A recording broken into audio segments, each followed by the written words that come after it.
Royal Enfield just announced what is quite possibly the best budget-friendly commuter motorcycle of all time, the Hunter 350. It's coming up, Fast Lane. Hey kids, welcome to Fast Lane. I am so excited about today's episode. We're going to be talking all about Royal Enfield and the US release of their brand new bike. It's been out in India for about 8 months. It's the Hunter 350. Super great bike, super cheap price. Let's check it out.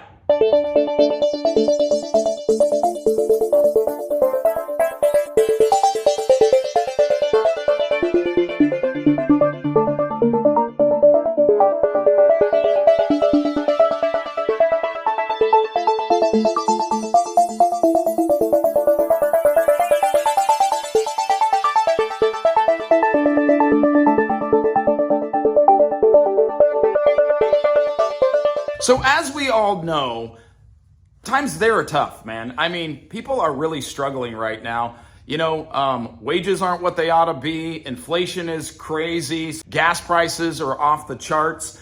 And, you know, a lot of people, you know, they might be driving a really big truck or something and they need a cheaper way to get back and forth to work. So if that's you, and that's why you've come to the video today, because you're interested in a brand new commuter motorcycle, or maybe you're even looking at something used and you want to find something that's relatively cheap, that, you know, will get you from point A to point B, that will look cool, you've come to the right place, man, because I'm going to tell you about the best brand you possibly don't even know about, which is Royal Enfield. So Royal Enfield started back in 1901. They are the longest in production motorcycle company in the entire world. Now we got Harley at 1904. We've got Indian, quote unquote, which I got one right there, that says 1901 as well. But let's be honest, Indian has not been in continuous production since 1901. They went away for a long time. A couple different companies tried to pick them up. And then Polaris finally a few years back picked them up and kind of replaced the victory line with this Indian badge and moved forward. And I love them. Don't get me wrong. I love Indians. I think they're really cool bikes. However, they cannot really claim the fame to what they're trying to. 1901, that title belongs to Royal Enfield. So I'm not going to get into all the history of Royal Enfield as how long they've been here and such. What I do want to talk to you about is a brand that you might not have considered. And I will tell you from experience, when I decided to get a street bike, I went straight to what I knew, which was Honda. Honda was a brand that I had as a kid. I had a little XR75. I had a Honda little Mini Trail 50. You know, I was a Honda guy through and through. The first bike I ever just lusted over was the CR125. When that came out in like 1984 or something, it was kind of a red orange with a blue seat. The first time they started selling the plastic tanks, oh my Lord, did I want a Honda? So when I started looking at motorcycles, guess what I looked at? I started with Honda. I started with Kawasaki, Suzuki, Yamaha, kind of the Power 4 that I knew about as a kid. And then of course we've got Harley Davidson that comes into play in a lot of that. But Harley was absolutely out of my league as far as price-wise. So really when I started looking around and I started looking at prices, I had a couple choices. I could get like, say, a Honda Grom, or the brand new Honda Rebel 300 had just come out. So being that I wanted basically kind of a cruiser looking motorcycle, I don't know, I don't really think you can call the Rebel 300 exactly a cruiser. It's a very modern cruiser if it is that, but that's what I ended up with. And I think I paid about, I don't know, $3,800 for that bike, brand new off the showroom floor. I got a killer deal on that bike. But I'm just here to tell you, there was not a lot of choices, honestly. I could have got a Grom, a Honda Rebel 300, and honestly, I don't even know what else there was kind of in the price lane. I think Suzuki had some kind of a thing that was like maybe a 250 or something at the time. To tell you the truth, the choices were pretty limited, and one brand that I'd never even heard of, because it was overseas, is Royal Enfield. Now, about 4 or 5 years ago, Royal Enfield decided to launch out to a lot of other countries, and they began to bring their bikes into the United States. And that's when I first started seeing them. Here at our local Harley dealer, they brought Royal Enfield in. I didn't know anything about them. I was like, what is this? Well, I don't really care. I'm at a Harley shop, you know? But over the years, and as I've looked more into Royal Enfield, as you know, I've become pretty interested in Royal Enfield bikes, and I think they are actually pretty sweet.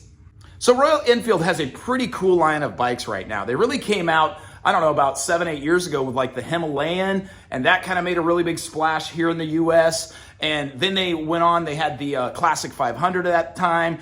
They went forward, they made the 650 engine, they had the INT 650, and then they came out with the 350 single cylinder engine platform, which we saw that first in the, I think it was the Classic 350, then we've now got the Meteor 350, and of course we got the Scram 411, which is kind of a derivative of the Himalayan, but a little more street worthy. So Royal Enfield has absolutely been trying to up their game, and honestly, I think they're trying to reach a little bit of a younger audience, a little bit of, I don't know if you want to call it the hipster or the commuter class. I don't care, man. I think everybody ought to be able to ride a bike if they want one. So Royal Enfield has essentially come out with this bike, all blacked out components. It's very much kind of a scrambler feeling bike. And I will tell you this, a few years ago when I was actually about to purchase the Honda Rebel 300, the one bike that, man, I was just lusting over, besides the Iron 883, of course, was the Ducati Scrambler. And even back then, man, I think the Ducati Scrambler 300 was like, I don't know, $6,000. So let's fast forward to about 8 months ago. India announces their brand new commuter bike, the Hunter 350.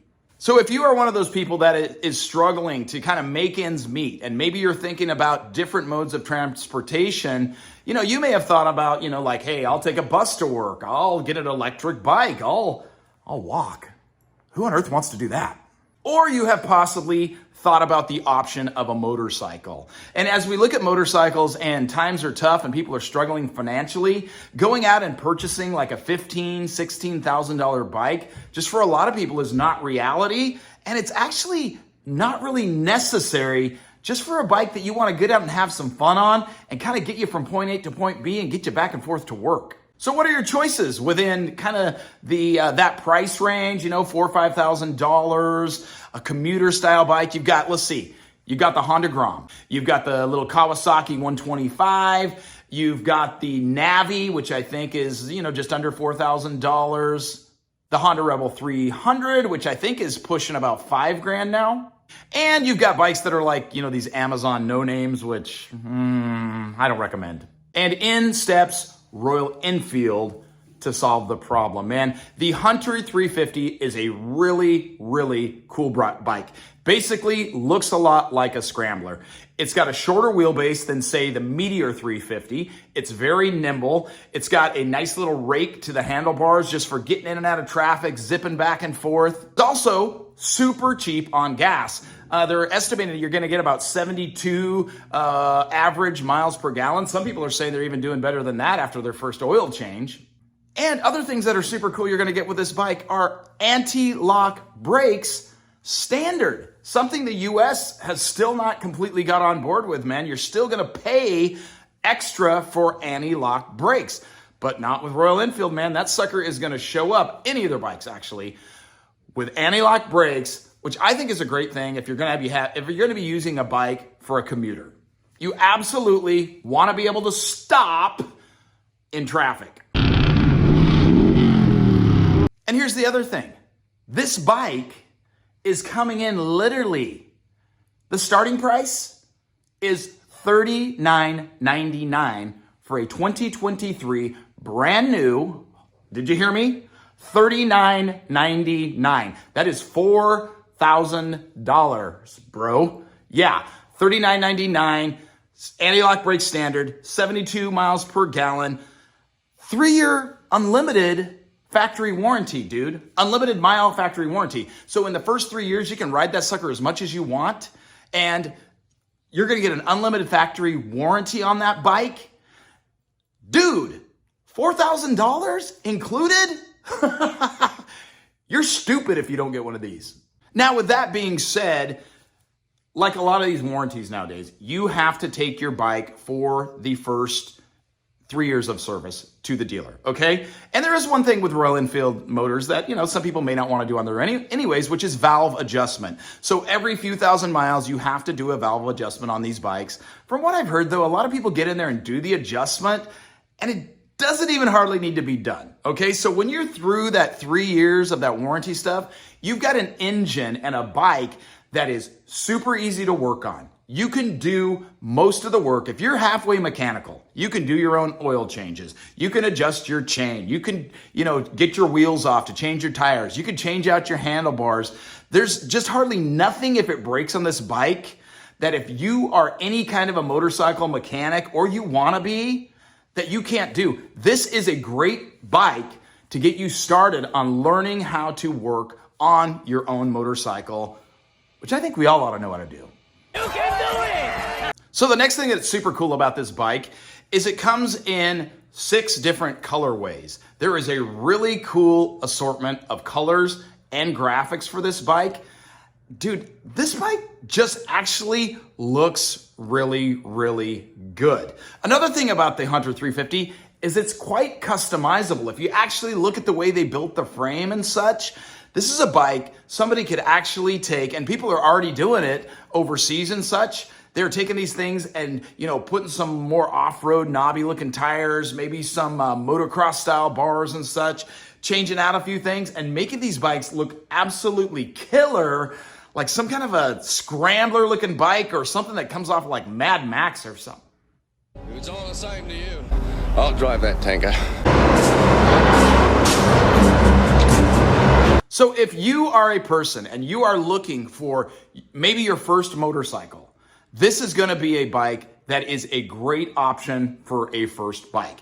The engine is 350 cc's. It is not overpowered, yet it still gets up to highway speed. Now, that being said, maybe it doesn't get there super fast, but from what I've watched on the videos on the 350 engines from Royal Enfield, which they're all the same, they're just geared a little bit different, and maybe the throttle response is a little different on the models, is this bike you can absolutely get on the highway with this bike. Now, are you gonna wanna do that long term and go long distances? No, but you can get up to 70 miles an hour with this bike.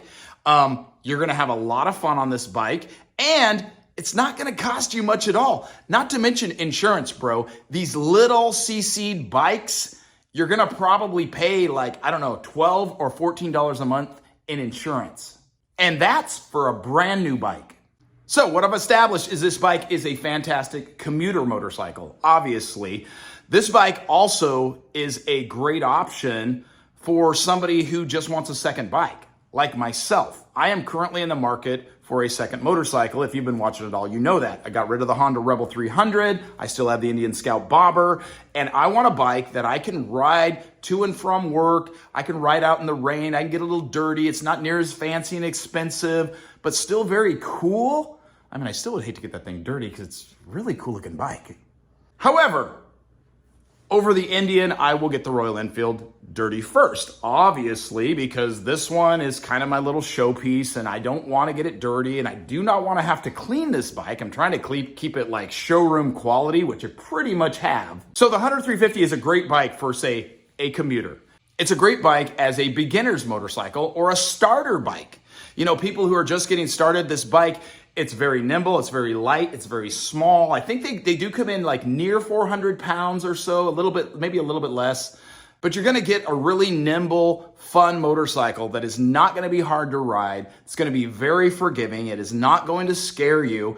And you're gonna get out there and you're gonna learn how to ride your bike. And you don't gotta do it on like a Honda Grom or a Monkey or one of these tiny little bikes, which here's my problem with those little bikes. I think they're a lot of fun. I think they're cool. The problem is they're so small. And when they are such a small object on a normal size motorcycle, you're already tiny to people's eyes compared to a car.